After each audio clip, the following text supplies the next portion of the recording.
ಆತ್ಮೀಯ ವೀಕ್ಷಕರೇ ನಮಸ್ಕಾರ. ನಾನಿವತ್ತು ನಿಮಗೊಂದು ಬಹಳನೇ ಅಪರೂಪವಾದಂತಹ ಮರವೊಂದನ್ನು ಪರಿಚಯ ಮಾಡಿಕೊಡ್ತಾ ಇದ್ದೀನಿ. ಸಾಮಾನ್ಯವಾಗಿ ನಾನು ಈ ಗಿಡ ಮರಗಳನ್ನು ಪರಿಚಯ ಮಾಡಿಕೊಡ್ಬೇಕಾದ್ರೆ ಇದು ಬಹಳ ಅಪರೂಪದ ಮರ ಅಂತಲಾಗಲಿ ಅಥವಾ ಇದು ಅಳಿವಿನಂಚಿನಲ್ಲಿರುವಂತಹ ಮರ ಅಂತ ಆಗಲಿ ಹೇಳೋದಿಲ್ಲ. ಯಾಕೆಂದರೆ ಈ ಭೂಮಿತಾಯಿ, ಈ ಪ್ರಕೃತಿ ಬಂಜೆಯಲ್ಲ. ನಮ್ಮ ಕಣ್ಣಿಗೆ ಬೀಳದೇ ಇದ್ದರೂ ಮತ್ತೆಲ್ಲ ಹುಟ್ಟಿ ಆ ಮರಗಳು ಗಿಡಗಳು ಬೆಳೆದಿರ್ತವೆ ಅಂತೇಳಿ ನಾನು ಸಾಮಾನ್ಯವಾಗಿ ಭಾವಿಸ್ತೇನೆ. ಆದರೆ ನೀವಿಲ್ಲಿ ಏನು ನೋಡ್ತಾ ಇದ್ದೀರಲ್ಲ, ಇದು ನವಿಲಾಡಿ ಮರ ಅಂತ. ಈ ನವಿಲಾಡಿ ಮರ ಅನ್ನೋದನ್ನು ನೀವು ಎಷ್ಟು ಜನ ಕೇಳಿದ್ರು ಬಿಟ್ಟಿರೋ ನನಗೆ ಗೊತ್ತಿಲ್ಲ. ಆದರೆ ಈ ನವಿಲಾಡಿ ಮರ ಅತ್ಯಂತ ಅಪರೂಪದ ಮರ ಆಗಿದೆ. ಇತ್ತೀಚೆಗಂತೂ ಇದೆಲ್ಲಿಗೂ ಕೂಡ ಕಣ್ಣಿಗೆ ಬೀಳ್ತಾನೇ ಇಲ್ಲ.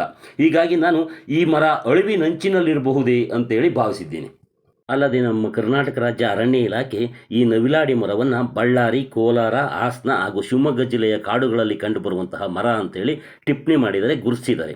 ಆದರೆ ನನಗೆ ಇದು ನಮ್ಮ ತುಮಕೂರು ಸಮೀಪದ ದೇವರಾಯನದುರ್ಗದ ಕಾಡಿನಲ್ಲಿ ಈ ನವಿಲಾಡಿ ಮರ ಕಂಡುಬಂದಿದೆ. ಹೀಗಾಗಿ ನಮ್ಮ ದೇವರಾಯನದುರ್ಗದ ಕಾಡಿನಲ್ಲಿ ಕೂಡ ಈ ನವಿಲಾಡಿ ಮರ ಇದೆ ಅಂತೇಳಿ ಇನ್ನು ಮುಂದೆ ಭಾವಿಸ್ಬೋದಾಗಿದೆ.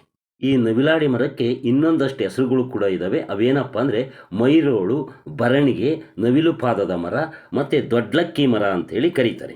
ಈ ನವಿಲಾಡಿ ಮರವನ್ನು ಇಂಗ್ಲೀಷ್ನಲ್ಲಿ ಕೂಡ ಪೀಕಾಕ್ಸ್ ಫುಡ್ ಟ್ರೀ ಅಂತೇಳಿ ಕರೀತಾರೆ. ಇದರ ವೈಜ್ಞಾನಿಕ ಹೆಸರು ವೈಟೆಕ್ಸ್ ಅಲಾಟಿಸಿಯಮಾ ಅಂತೇಳಿ.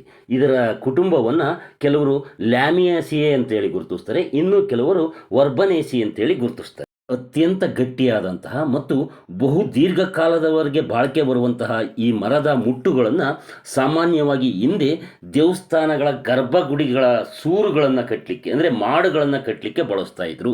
ಹಾಗೆ ಮನೆಯ ಹೊಸ್ತಿಲಿಗೆ ಬಳಸ್ತಾ ಇದ್ರು, ಮನೆಯ ಬಾಗಿಲಿಗೆ ಬಳಸ್ತಾ ಇದ್ರು.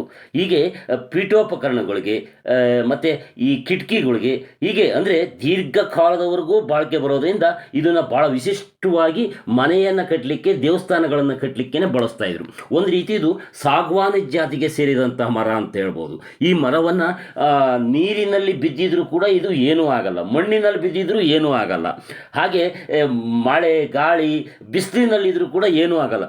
ಜೊತೆಗೆ ಇನ್ನೂ ಒಂದು ವಿಶೇಷ ಏನಪ್ಪ ಅಂದರೆ ಈ ಮರವನ್ನು ಗೆದ್ದಲು ಕೂಡ ತಿನ್ನಲಿಕ್ಕೆ ಆಗೋದಿಲ್ಲ.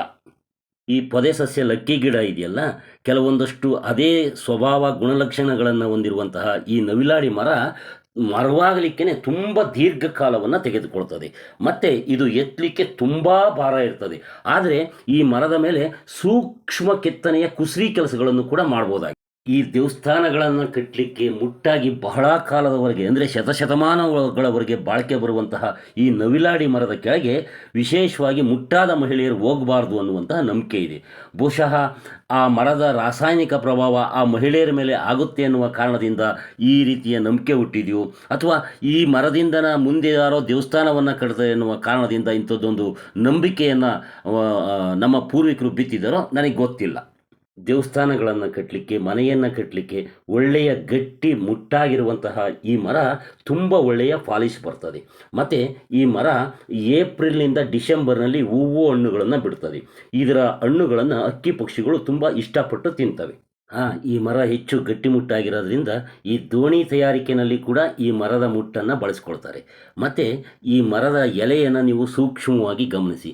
ಇವು ಎಲೆಗಳು 3 ಒಟ್ಟಿಗೆ ಇದ್ದು ಅದು ನವಿಲಿನ ಪಾದದಂತೆ, ನವಿಲು ಗರಿಯಂತೆ ಇರೋದ್ರಿಂದ ಇದನ್ನು ನವಿಲು ಪಾದದ ಮರ, ನವಿಲಾಡಿ ಮರ ಅಂತೇಳಿ ಕರೀತಾರೆ. ಈ ನವಿಲಾಡಿ ಮರದ ಹೂವು ಸ್ವಲ್ಪ ಸುವಾಸನೆ ಭರಿತವಾಗಿರ್ತದೆ.